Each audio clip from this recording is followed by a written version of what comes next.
జనతా పార్టీలో ఈరోజు అచ్చంపేట మాజీ శాసనసభ్యులు గువ్వల బాలరాజు గారికి సాదరంగా భారతీయ జనతా పార్టీ కుటుంబంలోకి స్వాగతం తెలుపుతున్నారు మన రాష్ట్ర అధ్యక్షులు ఎన్ రామచంద్రరావు గారు. వారిని ఇప్పుడు భారతీయ జనతా పార్టీలోకి గువ్వల బాలరాజు గారిని సాదరంగా ఆహ్వానిస్తూ కండువా కప్పి వారిని భారతీయ జనతా పార్టీలోకి ఆహ్వానించడం జరుగుతూ ఉంది. వారికి స్వాగతం, సుస్వాగతం.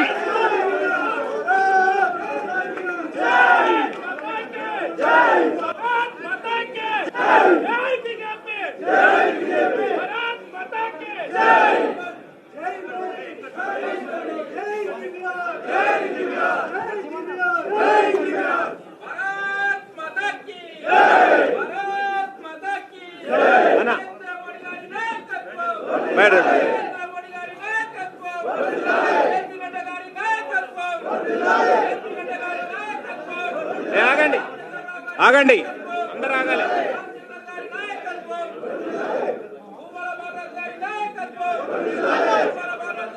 తర్వాత